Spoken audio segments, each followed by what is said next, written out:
Yes, sir, you can start. Right. No need of introduction.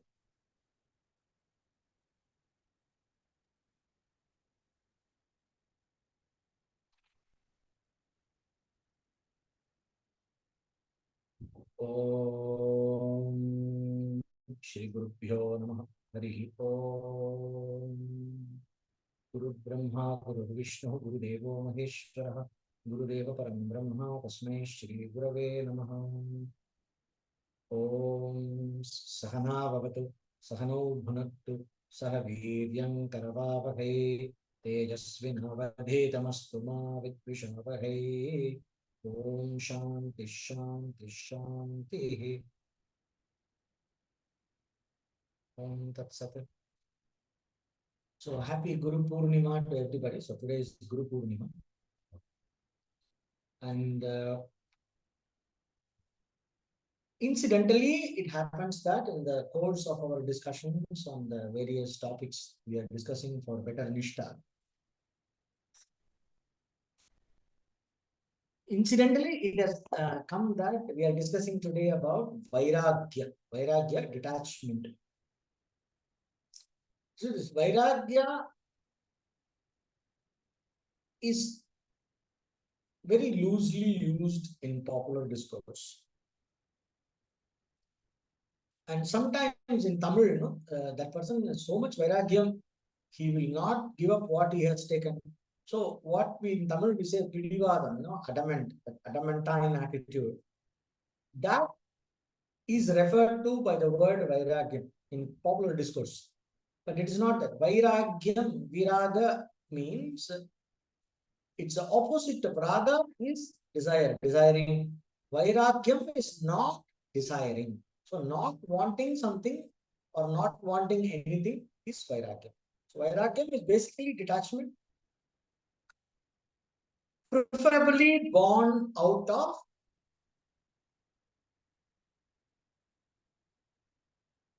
to begin with common sense and eventually out of viveka or discriminative awareness, reality consciousness.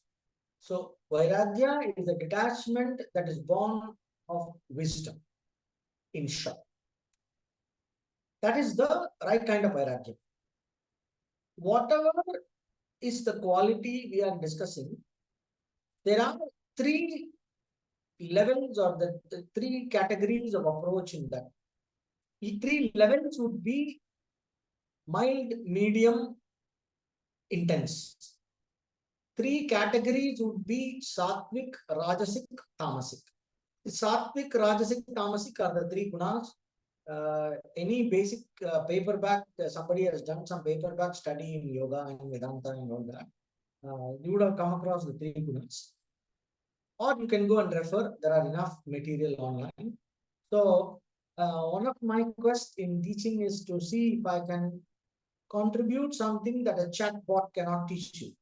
So all these information tidbits, what is this, what is that, definition, some basic info you can always search online and get it, like Sattva, Rajas, Tamas, the three gunas, the three modes of nature. You can Google that and find it.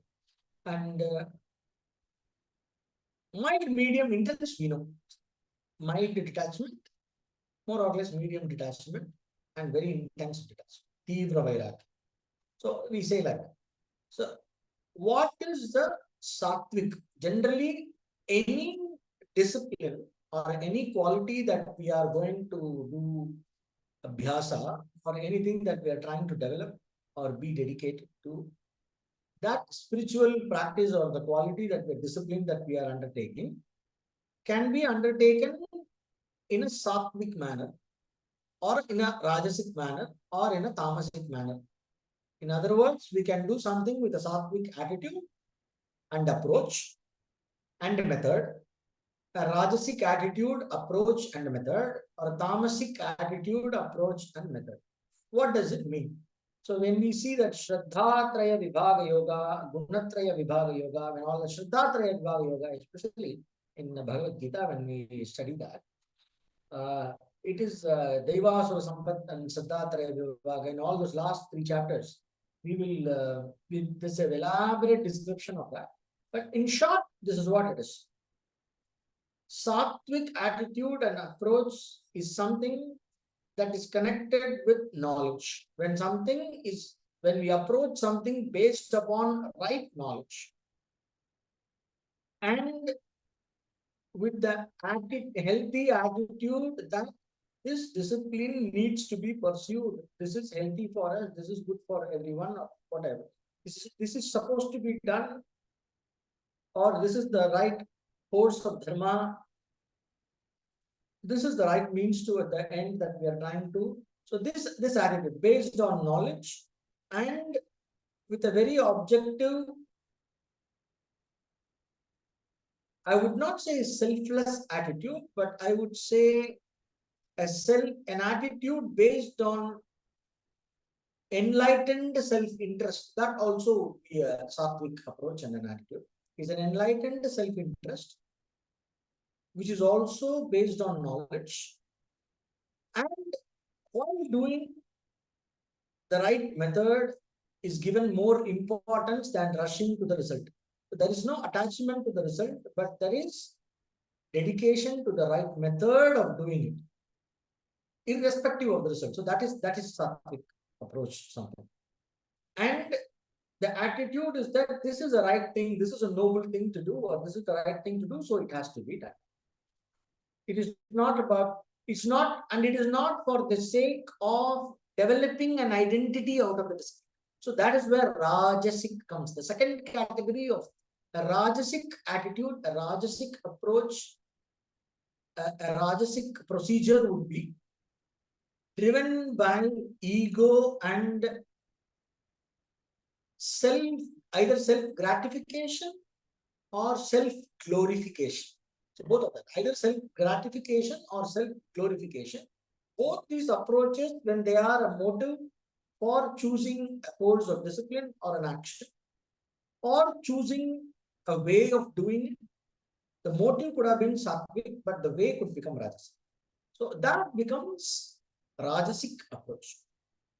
But in contrast, in a sattvic way of choosing and in a sattvic way of execution, the importance is not for self-gratification or glorification. The importance is for doing the right thing, because this is the right thing to do, and there is an intrinsic value in doing the right thing, and that is the value for that course of action, for that thing. There is a dharmic value or a spiritual value, and so we pursue that. So that is the sattvic attitude.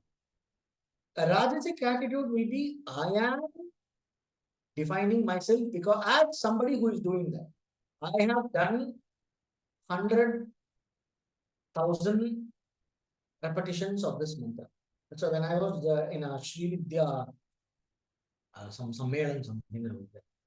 So one Upasaka, he was very proud that he has done 1 crore repetition. That's how they introduce you, So this person is working for Microsoft, Google, like how we introduce. So this is this Mama, he's done this, and then he has done 1 crore abhyasa of this mantra. He has done 1 crore japa. So that is the introduction. So you don't discover all these things. It's very interesting. So the identity comes from the tapasya. Identity comes from your, I don't drink even a drop of water on Ekadashi. That's the identity. So the whole thing is, you develop, it is all right. It's all right in the beginning. When you are a beginner, it's all right because it motivates you and you develop an identity from that. So you get a certain kind of dedication. It gives you a certain determination, especially when we are approaching everything in life in a rajasic way. Suddenly, how a sattvic approach is going to come for spiritual things alone? It's not going to come. It's all right to begin with, but we need to understand that this is a rajasic approach. That's very important.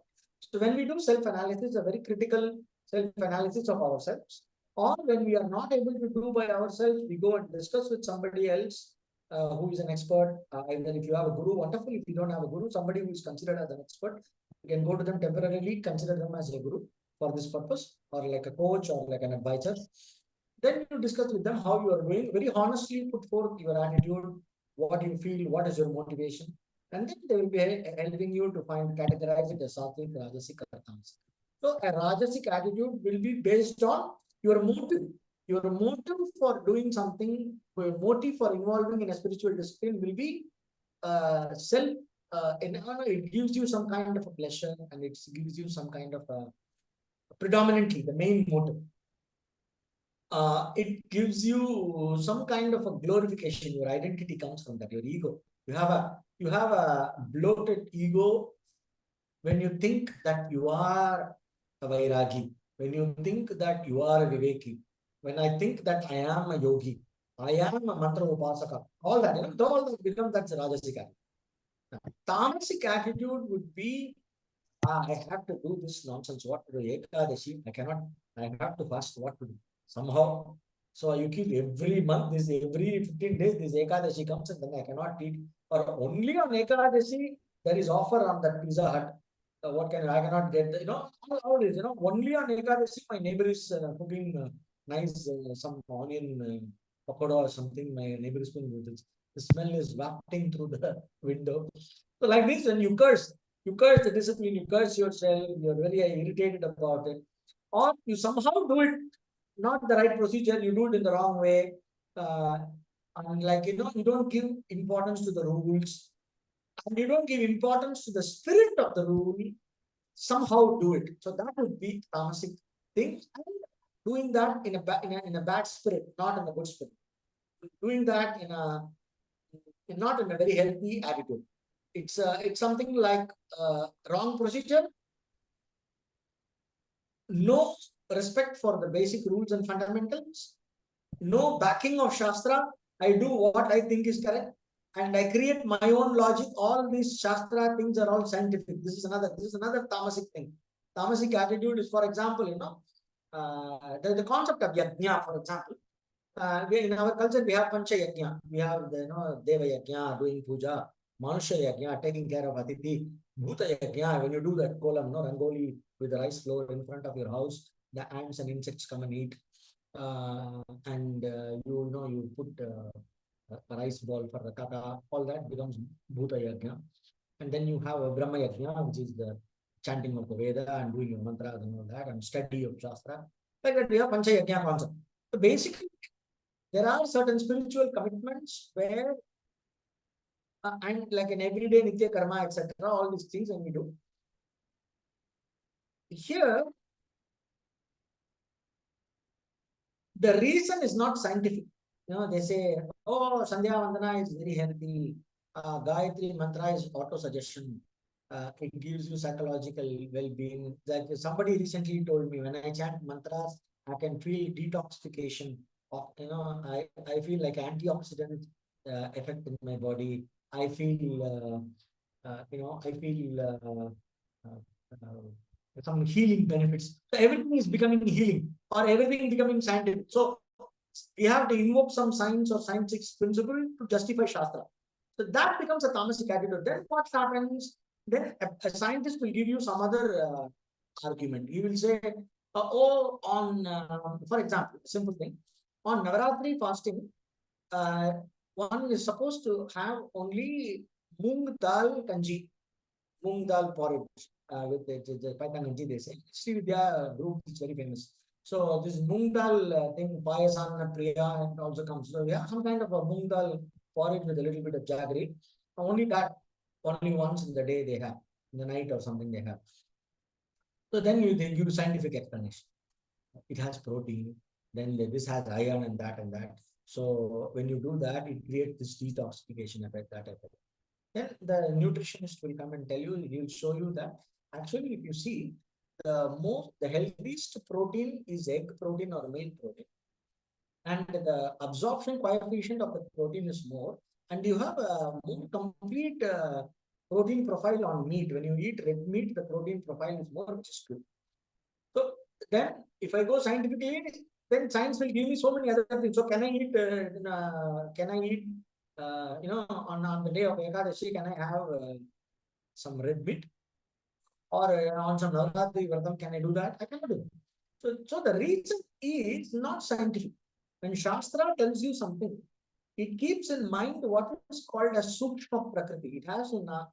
It is based on the subtle world and the understanding of the subtle world, on which this physical world is based, the understanding of the subtle world on which the physical world is based, subtle world whose knowledge is not available for science. That's exactly why we need Shastra. So when we say Pramanatvam, how the Shastra or the Veda and Vedanta, they become the Dharma Shastras, how they become a valid means of, exclusive valid means of knowledge, is because what is available in that is not available for other means of knowledge, other Pramanas.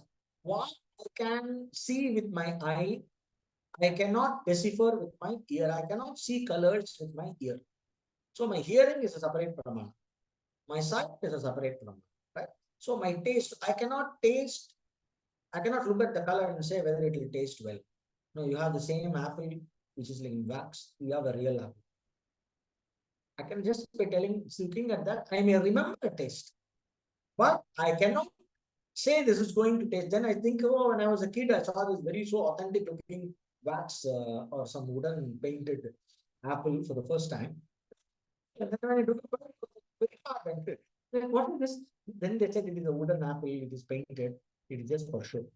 So the first time when I was seeing that, I was very surprised that it exists. So it is a, so what happens? My eyes say it's apple, but then when I bring in the another pramana of taste and the other sensation, it is not apple. Right?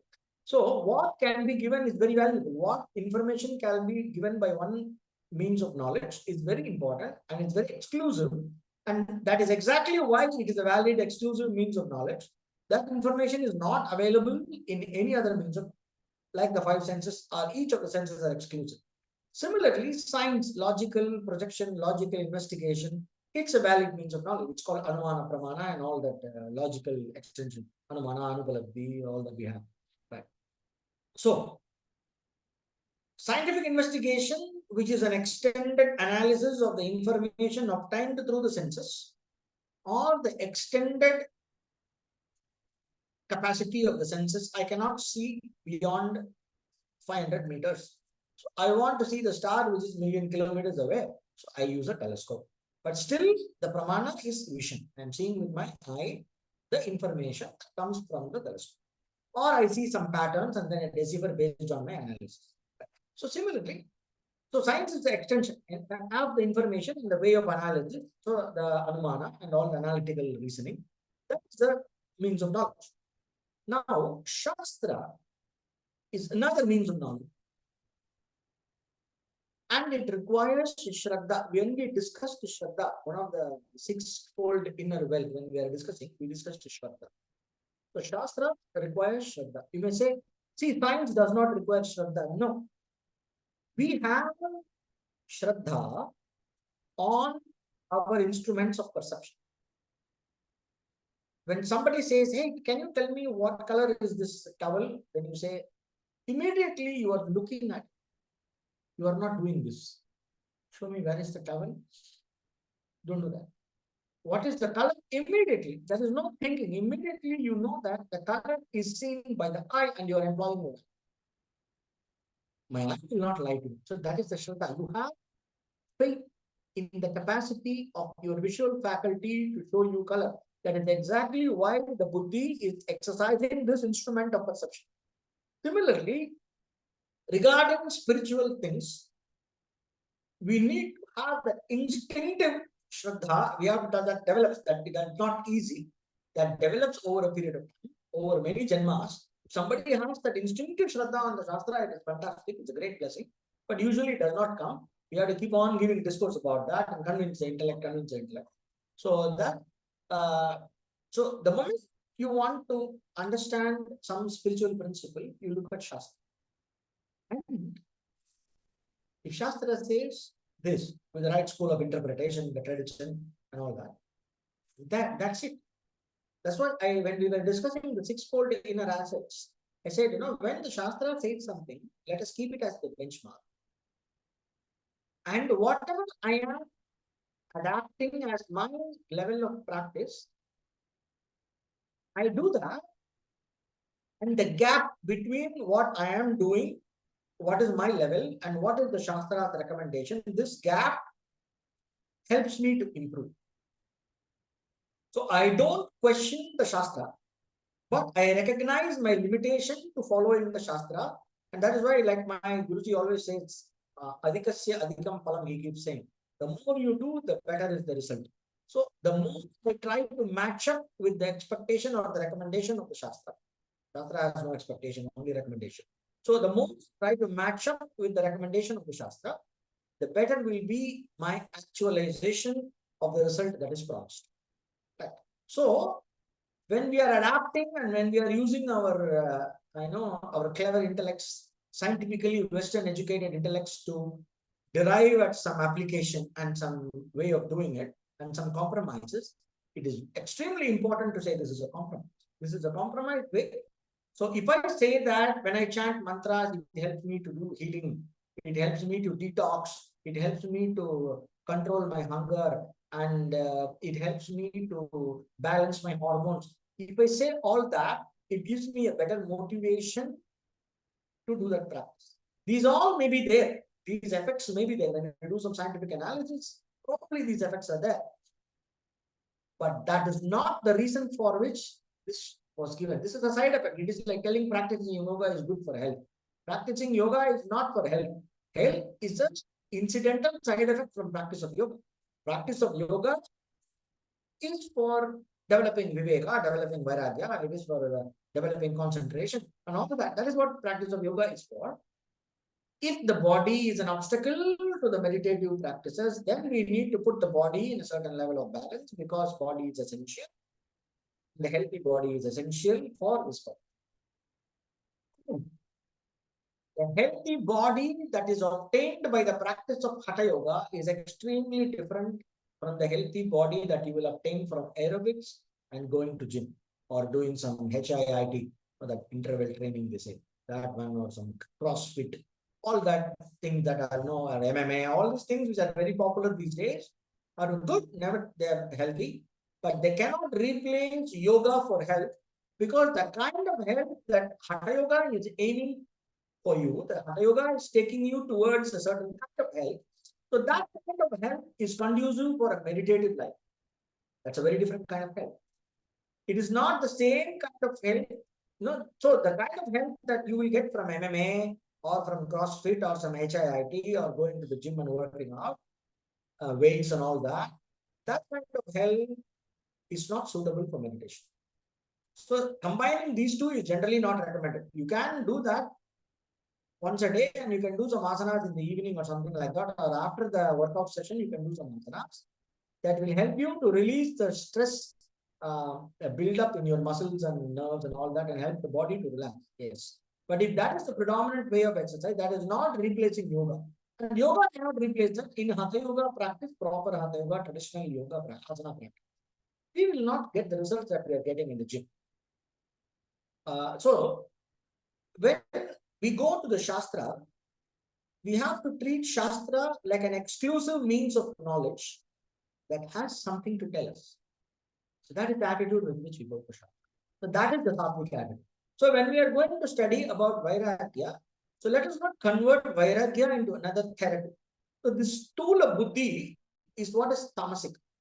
Stula Buddhi is, everything that we go through, everything that we encounter in the spiritual realm, all the advices, all the practices, and all the knowledge, we are having a Jada Buddhi these days, a gross way of looking at things. We are having this tendency to interpret everything in terms of some therapeutic benefit, some health benefit, reducing diabetes, removing your heart block, reducing cholesterol.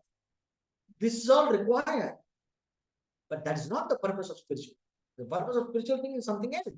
If I am keeping, if I am keeping a ball of rice for the kaka, for the kaka means the crow in the terrace, it's bhuta yajna, and it gives you a certain kind of punya. It gives you a certain kind of adrishta phala. If I am doing a certain yajna, for example, if I go to the temple and do a worship and come, it gives a certain kind of an unseen benefit in the spiritual dimension, which is not perceivable by your eye, which is not perceivable by your scientific instruments, but it is there.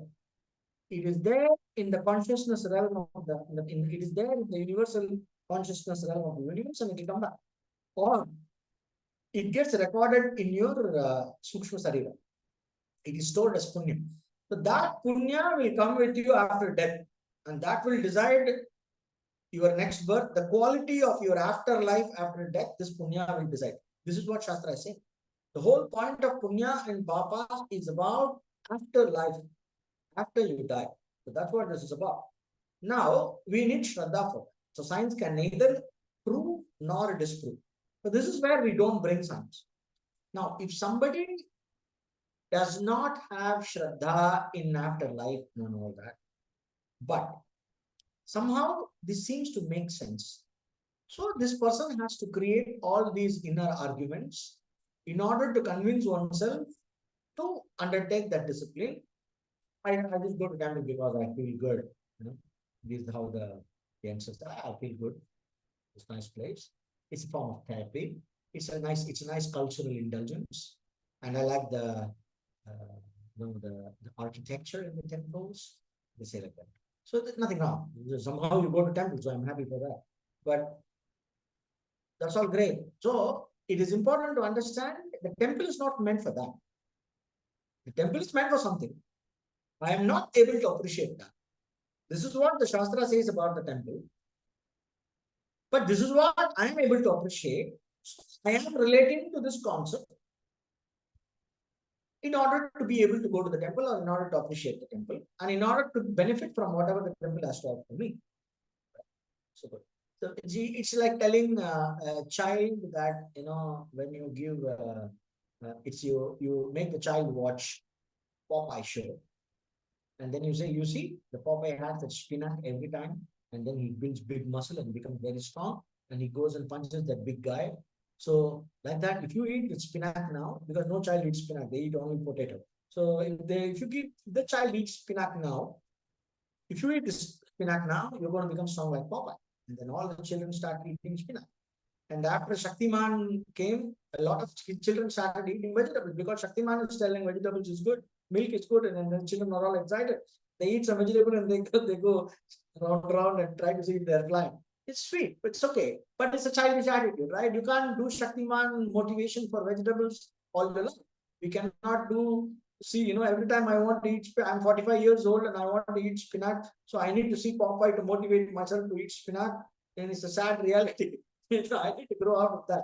So similarly, Rajasic attitude would be an approach to a spiritual discipline or something, some kind of respect for Shastra, but my main motivation is not the reality there, but my main motivation is my self-interest. Something, it interests me. So my main motivation is self-interest.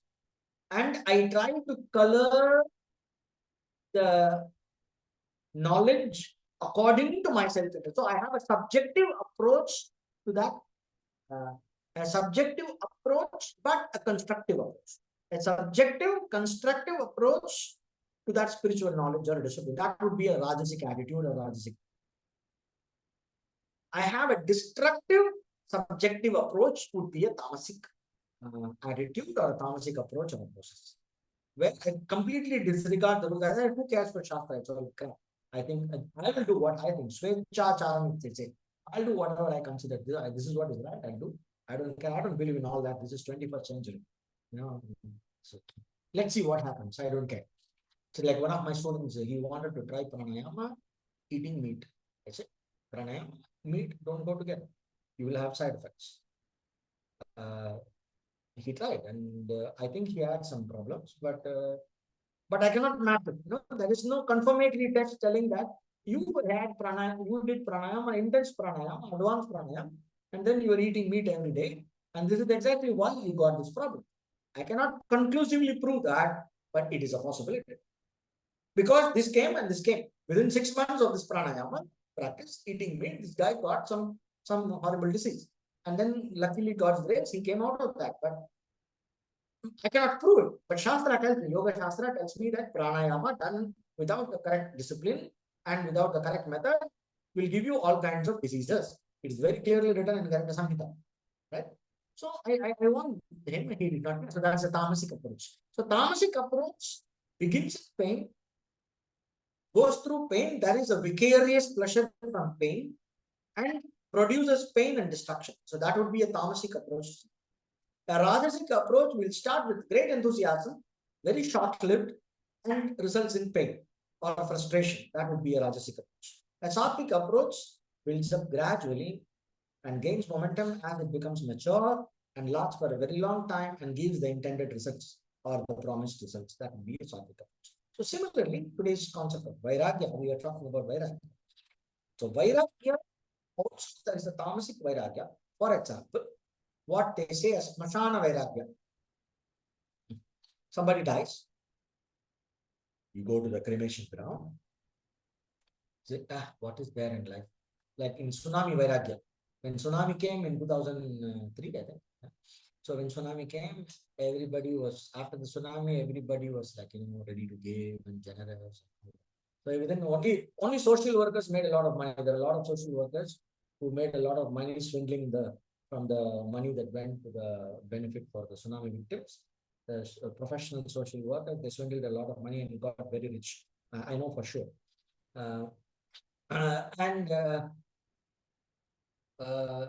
but common people, they were very giving and very detached about things, so they don't bother about it. So that was going on for 1 year. After 1 year, they're back into the square one, same rushing and same being mean and being selfish and exploiting others. The whole pattern of everyday life returned, right? So this is the smashana vairagya kind of thing. So when some near and dear passes, you are kind of depressed, you don't want anything.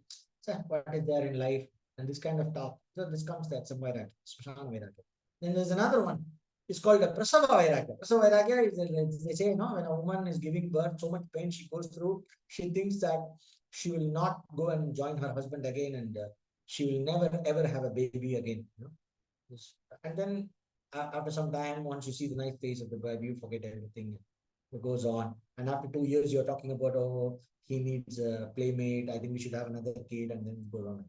So, and this I will never go near my husband talk was, it's an old talk because there was not enough contraceptive methods. So it was the union of husband and wife was predominantly for having children, and all children were a side effect of the union that was had without any discrimination. So one of that. So they say, when a woman is giving birth, he says, I will never let that man come near me. It's the old way of explaining it. So basically, it means I will not have a child again, but then you go and have a child.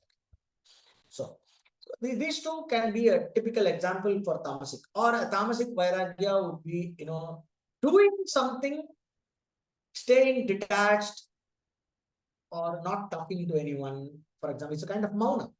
I will not talk to anyone, and I will keep quiet for 3 months. I know one of my seniors in college, uh, his brother was also studying in the same college. His brother got expelled for something. And he was very upset about that. He became silent. He doesn't talk to anybody. So he was like, all the time silent. So whatever you ask, he will reply like the monk. So he became full-time monk because his brother said, hey man, I was talking a lot. Because of that, I got into trouble. So you don't talk. And then he became silent. So that is a kind of vairagya. So that is tamasic vairagya. It's totally based on, some kind of ego, some complex, some wrong conclusion, some quick decision making, impulsive, reactive decision making based on hurt, based on pain. These are all examples of tamasic vairagya. So I will not look at your face for the rest of my life. This kind of movie dialogue vairagya. So this is all tamasic vairagya. A rajasic vairagya, I told you, oh, just for you to, I am a very, I never miss Pradosha Vrata. I never miss Ekadashi Vrata. So that's the typical Rajas. And, if people don't recognize you for your spiritual fervor, then you get hurt. They are not respecting you. See, I am somebody who I'm wearing Rudraksha, I'm wearing all this, and, I have dedicated my life to service of the temple, and I'm doing all this and that. So I am doing so much japa, and I'm doing 3 hours puja, elaborate puja every day. So when I come, everybody should fall at my feet. So then you are always expecting, you are used to getting respect. And somewhere you go there and the person, people don't care for you, or and then say, how dare they don't respect me? I'm such a spiritual person. Rajasic. So this or Vairagya, simply for sake of self-glorification. So Sattvic Vairagya, I told you. So Sattvic Vairagya is because I understand, because of the Vairagya, my mind gets ready for jnana. I am preparing myself for jnana. Because of my Vairagya, my jnana is able to shine more. My Viveka is able to shine more. I am able to be more available for the self, or I am able to be more available for my spiritual goals. So Vairagya has a place in it. So you see Vairagya for what it is worth. And not for any, you don't care if somebody respects you, or even you don't even care if somebody, in fact, you will make sure that nobody knows you are practicing virtue spirit. A person with the right kind of vairagya will be very flexible. A sattvic vairagya person will be flexible. Their identity doesn't come from there. They don't want any recognition from, they're doing it for themselves. So they are more devoted. A person who is more devoted to the sattvic vairagya cares more about the spirit of the practice than the letter, cares more about the effect it has on oneself than on the outer demonstration or the outer form that it takes. So, I don't become a tapasvi because I'm wearing a loincloth and I go and find some cave and I'm fighting with mosquitoes all the time. But for people from outside, it looks it's like great. I had this fancy for cave, so I read some all these paperbacks like autobiography of Yogi and that. So then I was looking for some cave. So I went to that Hulimau that is in Bangalore. It's on Hulimau Ramalingeshwara cave temple. I went there when I was a teenager, right? So I went there and I meditated in the cave. And I tried and tried half an hour, only mosquitoes. I was only mosquitoes, hundreds of mosquitoes buzzing all the time. The same thing. I go somewhere else in near Himalayas, same mosquito. So all the caves are only having mosquito. So then I realized what is the point? I cannot. Then I realized, it's like I went and meditated in the Ramanaveshwara cave temple. I went and meditated in Vasishta Guha. And all that, he has meditated in Gangotri caves. But what I'm doing inside the cave, I'm hitting mosquitoes. So that is not the point. So the point is, if I understand the point of meditation, I don't go and need to tell anybody. I may go there for some vibration. So then I do the right, take the right precautions and I go there. But my identity doesn't come. So I care for the spirit of the room. Then I try to create a cave in my own room. My own room. So why do we go to a cave? Sages went to the cave for the sake of isolation, for the sake of silence, and for the sake of the even temperature.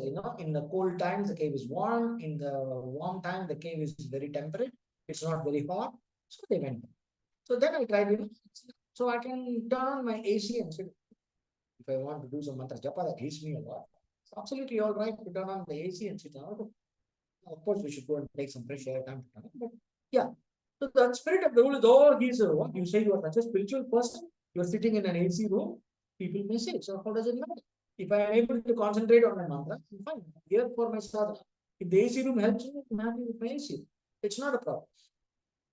So the external form my vairagya takes. I don't have to walk around in only one cloth. That's not required.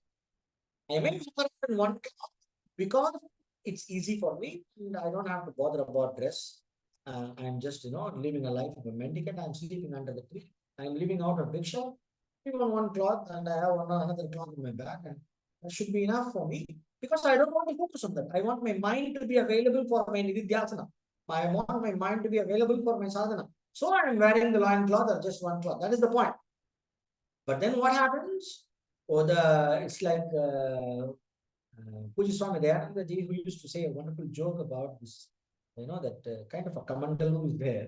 It's made from some kind of a gourd or some kind of a coconut that comes from Madagascar or something. It's very precious, very expensive now. It's not easy to find. Or you have a kamandalu made of some with silver and all that. So then you are sitting for Anushthan. You're doing your japa with always one eye on the kamandalu.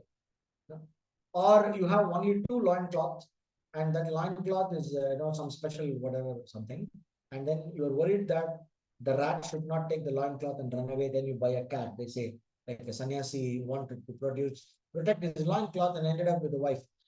He wanted the cat to take care of the rat that was taking away the loincloth. So the cat needed milk, so he got a cow.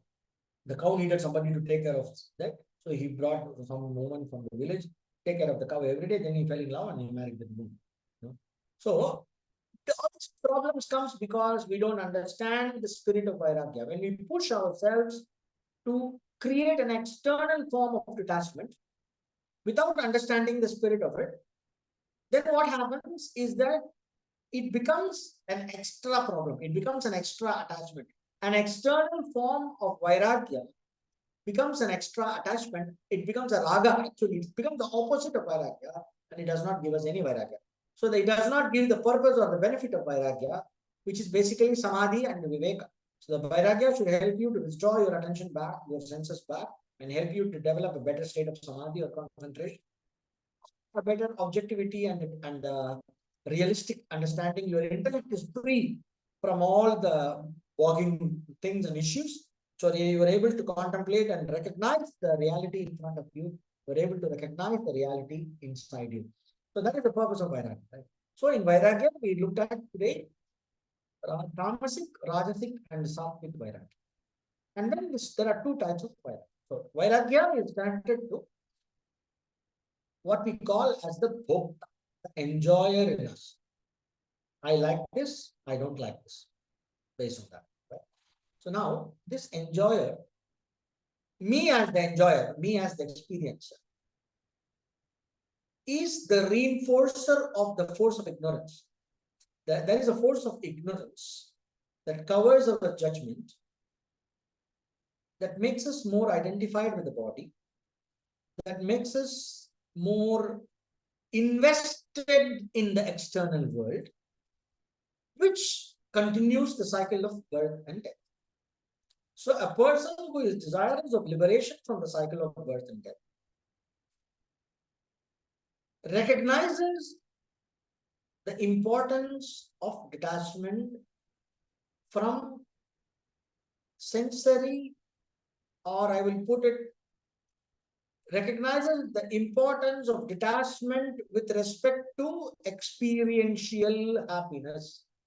Experiential happiness means I need to do something, or I need to sustain a set of conditions in order to experience a desirable experience, in order to enjoy something.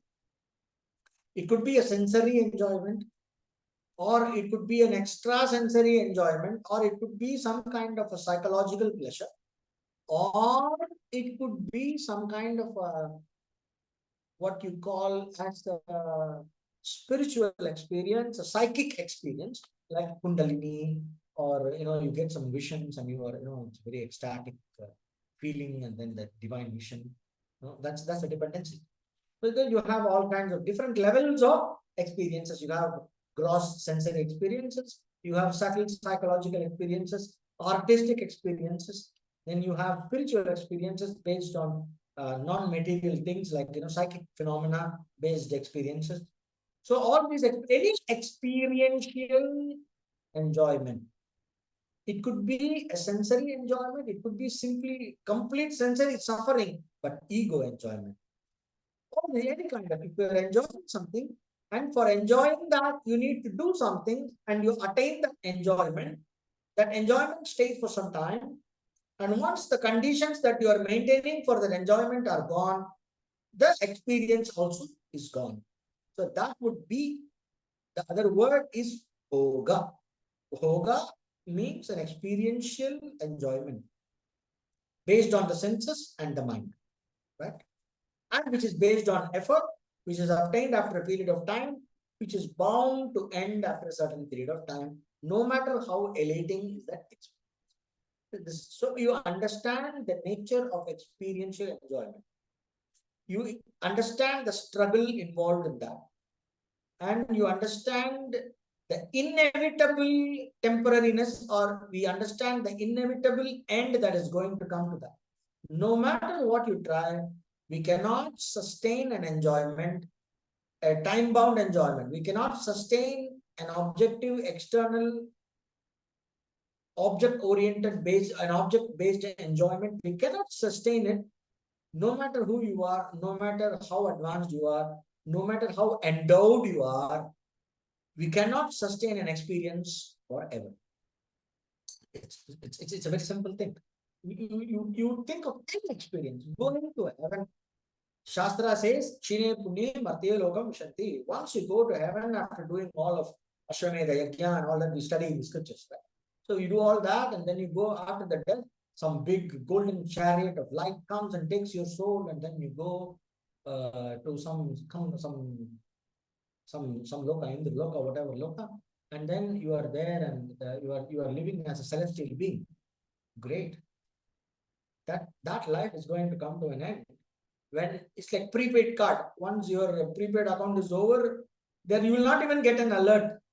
Your prepaid is getting over, please recharge, alert will not come. Your prepaid is over, your call will drop. Like that, it's very bad customer care. There is no customer care in heaven. Your prepaid card is over, that is your punya is over, you will find yourself falling from heaven and taking birth on earth, and suddenly you will find yourself, you will get a better birth. You will not, usually you will get a better birth. Some cases, probably they may, some old negative karmas are there. You may take rebirth, you can reincarnate in hell and then come back to earth. It could be anything. When you come back to earth, when you're going to take birth, you will realize, aha, my prepaid card is over. So now then you come to the earth with that, because all the samskara is there. Last life you have done a lot of dharma, you have done a lot of punya and everything. And then you are thinking, oh, I'm going to this life also, I'm going to live a very pious life and accumulate a lot of punya, and I have to go back to heaven. So then you become a very pious and religious person, and then you are always focused on punya karyam and all that. Right. It goes on for some time, and then find birth, you are thinking, man, up and down, what is this? Is there anything permanent? All this is temporary. What is the permanent solution to this samsara? When you get that question, that is when the vairagya has begun. So that is when the Shastra say, the moment you get vairagya, run away from all your commitments and renounce the world and start, they say, Yat vrajet tadeva pariprajet, one sentence is there. The moment you realize the temporariness of things and you cannot settle for anything other than the eternal, that very moment, just drop everything and go and find a teacher and renounce, take sannyasa and start studying Vedanta and take to a contemplative lifestyle. This is what Shastra recommends. Right. Even Shankaracharya ji, Adi Shankaracharya ji, in his Sadhana Panchakam, it is called. In that, the first how to develop vairagya. So you can say how to develop vairagya is, he says, Vedo Nityam Adhiyatam, study the Veda daily, do the karmas and this for prescribed. So basically live a religious life and according to the Shastra, all the spiritual activities you are doing it with the spirit of offering to the God, the spirit of Karma Yoga. May all your spiritual practices be an offering to the Lord. All your duties, perform all your duties as a offering to the Lord. So, then kamye madistyachatam. Don't do specific spiritual practices for getting things done. Don't do all these. It is not a compulsory spiritual practice, but it is an optional one which says, it promises you things.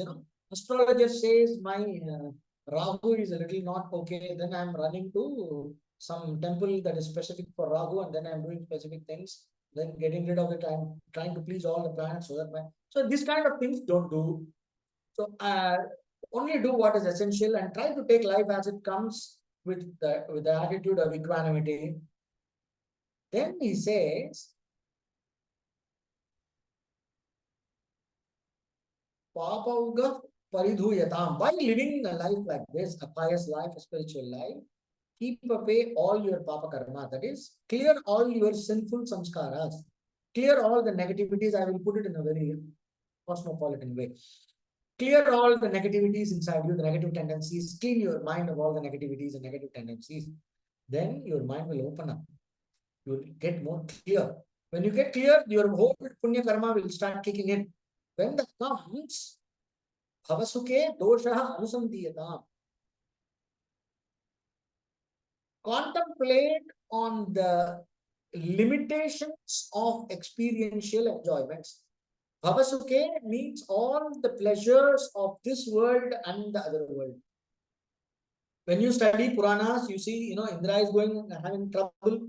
All the devas are having trouble. Sometimes the Asura fighting with Asura is going on, or there is one god having ego problem with another god. So any manifest dimension has its issues, its own issues.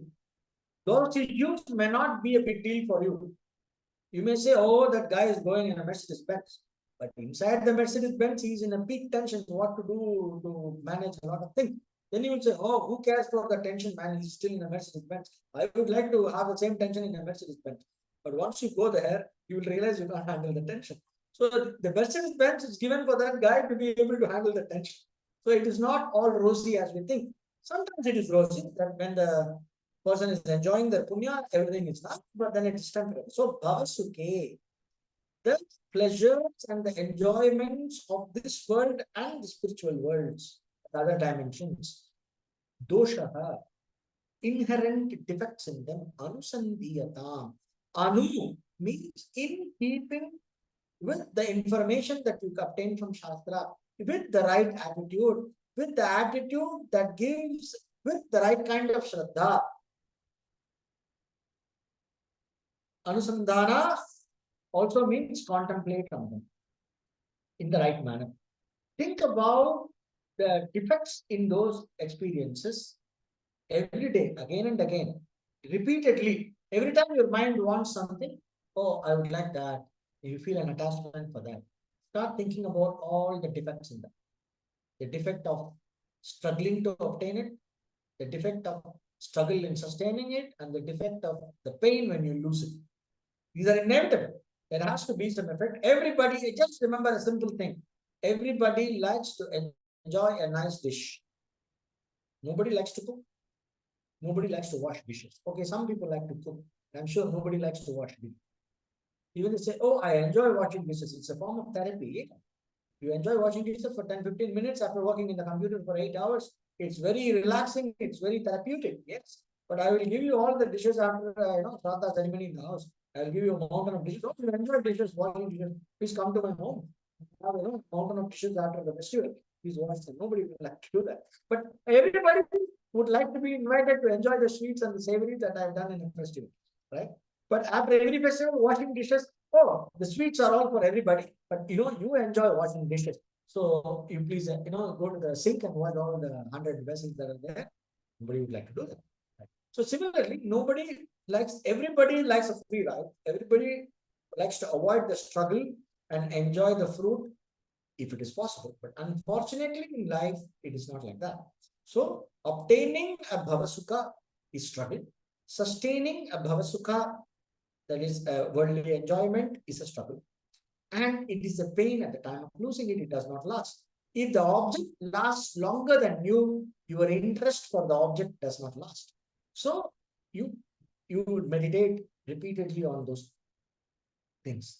Then you will develop what is going on for all this. And then he says, see, it's not all, it's not all a recipe for depression.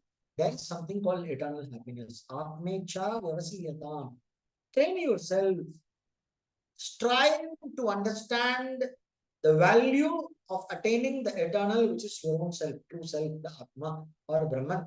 Try to develop an interest, try to understand and cultivate an interest to desire the self.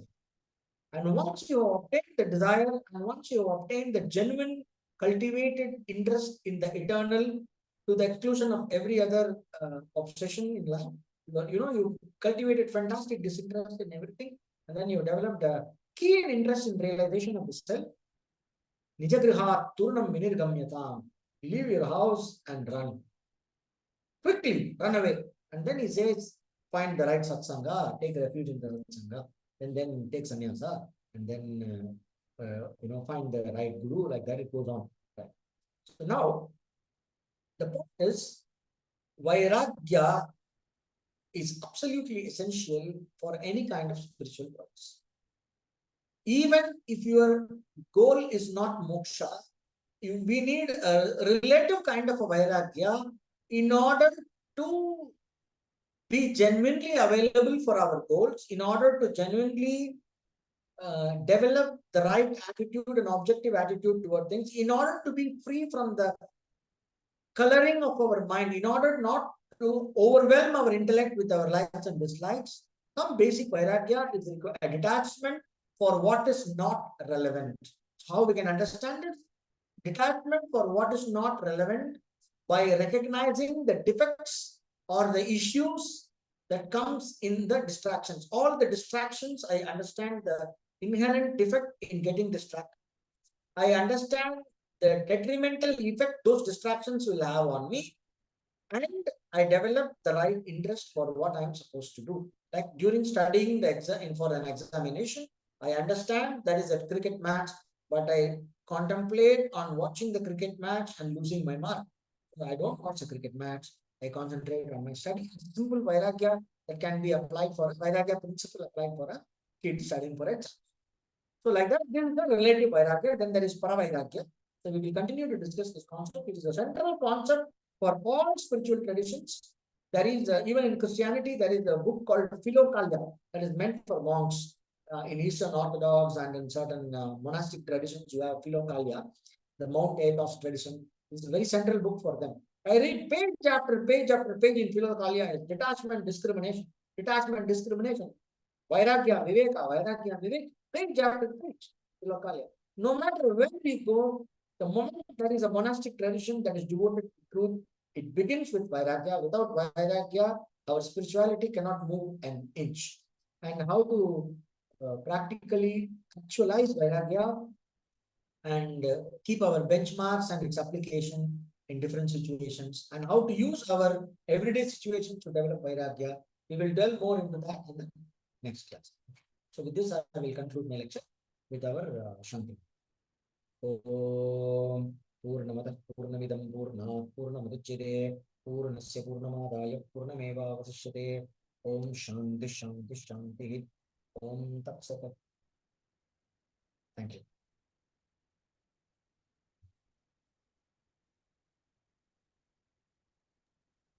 Thank you so much.